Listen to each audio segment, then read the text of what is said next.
Japan became the first Asian nation to win the Women's World Cup on Sunday, beating the United States in a penalty shootout after both sides were level at 2-2 after extra time.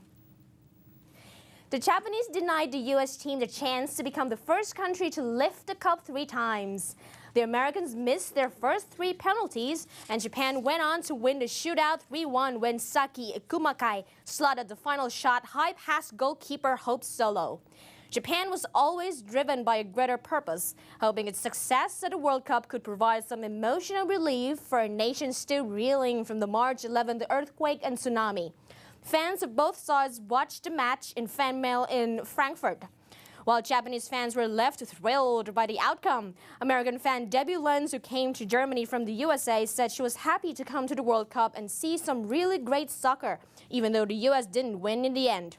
It was a really exciting soccer game. Both teams played so well. It was a really even game. The US might have played a little bit better. They just kind of fell apart on the penalties, she said. The World Cup final was closely watched in New York as well. Sporting American flags, T-shirts, and bandanas, fans were cheering their side throughout the game but couldn't believe they lost at the end. Massive disappointment. You score first in regular time, you score first in extra time, and to concede each time and then lose in penalties, that's tough to take, Joe Tykoshkov said after the game. Japanese fans received congratulations from the disappointed American counterparts and stressed how this victory will do good for Japan after a series of disasters. You know, what happened to Japan in March? I think this gives all the people in Japan encouragement, so I think it means a lot to us, said Siaya Nokuta, Japanese fan, echoing the message of his team before the game. The team displayed the banner reading "To our friends around the world, thank you for your support" before the final, and coach Norio Sasaki inspired his players before the quarterfinal win over favorite Germany by showing their pictures of the devastation. The Vatican and Malaysia have agreed to establish diplomatic ties following a meeting between Pope Benedict XVI and Malaysian Prime Minister Najib Razak. The move comes after years of talks between the Catholic Church and the government of majority Muslim Malaysia. Najib's visit was said to have been intended to reassure Christians in his country who have long complained of discrimination. Ethnic and religious tensions have risen ahead of expected national polls. On Monday, Najib met the Pope at his summer home near Rome. In a statement, the Vatican said that during their cordial conversations, the positive developments in bilateral relations were discussed and an agreement was reached to establish diplomatic relations between Malaysia and the Holy See. Associated Press news agency reports that the Vatican said the two leaders had also discussed the importance of cultural and religious dialogue for the promotion of peace. Najib's meeting with the Pope is significant for Malaysia's Christian community, which makes up about 9% of the population. BBC correspondent in Kuala Lumpur, Jennifer Pagat, said that Malaysia's constitution promises freedom of worship to all faiths, but a string of religious disputes in recent years has raised fears among the country's religious minorities that their rights are being eroded. In 2009, the authorities tried to enforce a ban on Christians using the word Allah when referring to God in the Malay language. Christian leaders said the word had been used in their Bibles for decades. The authorities' efforts heightened tensions, leading to arson attacks on churches and tit-for-tat defacing of mosques, including the leaving of pigs' heads at doorways to Islamic prayer halls. Raman Navaratnam, who works for a Malaysian interfaith council, said earlier that forming ties with the Vatican would give the concerns of Christians a better hearing. Navaratnam said the government could no longer ignore religious minorities, most of whom are ethnically Chinese and Indian. However, some Malay Muslim groups have become more vocal in demanding privileges and support from the government. In 2008, Chinese and Indian minorities across Malaysia, who are mainly Christians, Hindus, and Buddhists, abandoned the government and voted for the opposition. Many complained of racism and lack of religious freedom.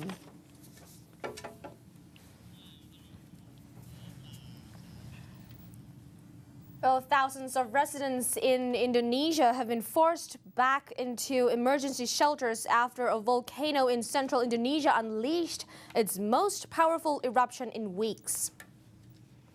Mount Lokon on Sulawesi Island started erupting at around 10:35 local time on Sunday. It spewed hot ash and smoke 3,500 meters or around 11,500 feet into the air, according to the report. There were no immediate reports of casualties, though.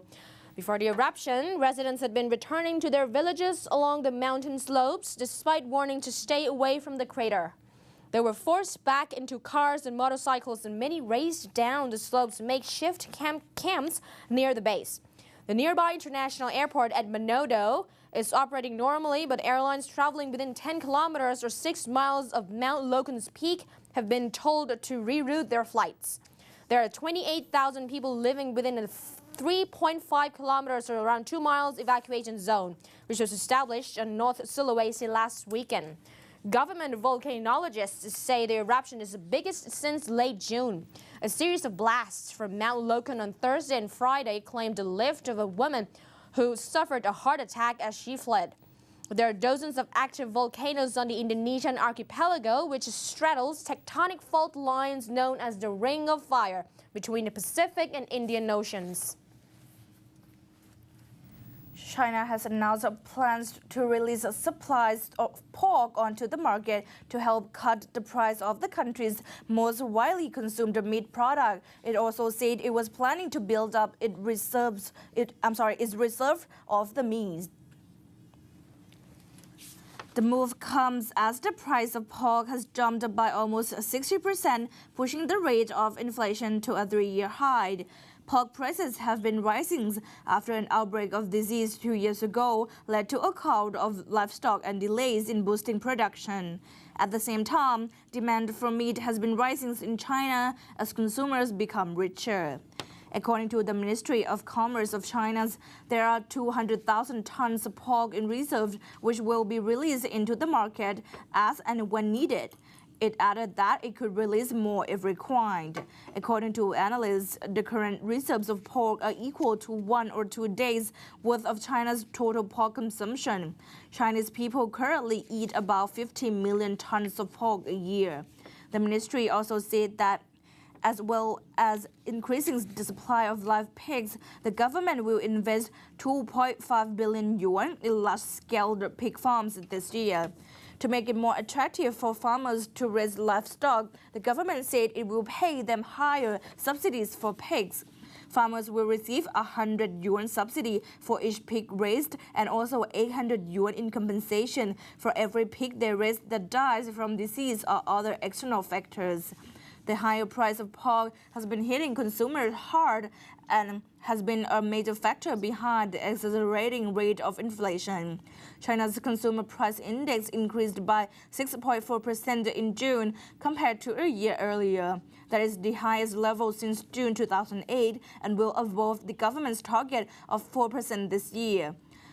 The National Bureau of Statistics said that in June, pork prices were 57.1% higher than they were a year earlier. Kunarwi, have you ever listened to Iranian music? No, I haven't, unfortunately. This is very interesting. Let's hear this out. Music from Iran in this special report.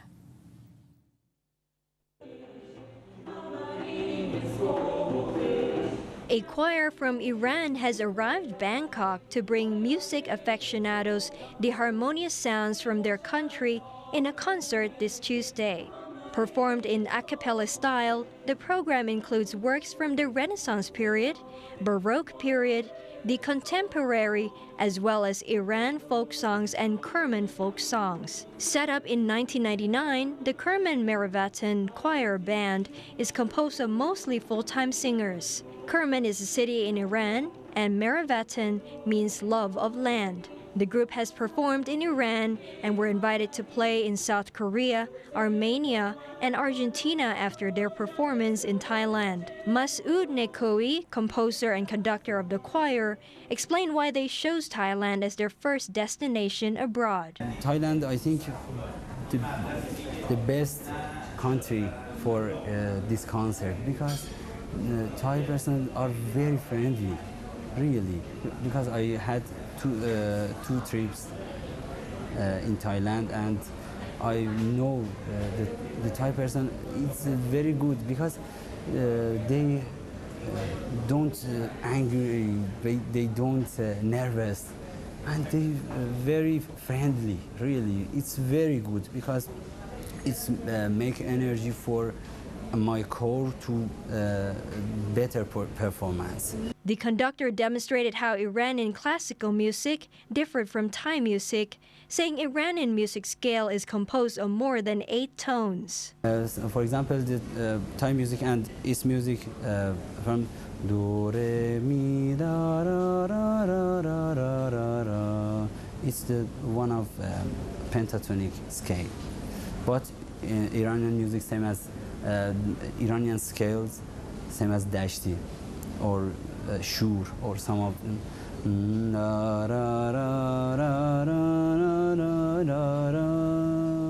The pianist Homa Youssefzadeh started playing the piano since 11 years old, starting first with Western classical music and moving to Iranian classical music. She compares the two types of music. Iranian music especially tend to melody, and the importance of melody for Iranian people is the first step of importance. But I think West music, and they tend to make a vertical position maybe of music, you know, not melody, but Iranian first they tend to melody, and the melody is important. The pianist expressed what she wanted her audience to get from her performance. Personally, in my opinion, I like, as a pianist, I like to transfer my feeling, my Iranian feeling, by playing up and down, by playing, by show the feeling, by show the feeling of, for example, the children, the rustic children, and the woman who plays in a farm, and maybe it has a descriptive features of my music, and I want to transfer it to my audience. Alto singer Yasemin Nemazadeh also shared what she hoped the audience will get from the performance in Bangkok. I hope they enjoy it and relax, and I hope they know our music, our traditional music, and I hope that they explain it for Thai people, and that's it. Tickets to the concert are priced at 500 baht for adults and 250 baht for students, available at Robinson Piano Showroom at Siam Discovery Center. The choir will be performing at the Thai-German Cultural Foundation Auditorium on Sathorn Road this Tuesday from 8 p.m. Rina Chongprasit, ASEAN TV. Coming up after the break, Kun Sutisha-yun and Kun Tunsatit Top Team will be talking about demilitarized zone. What is it about? Find out after the break.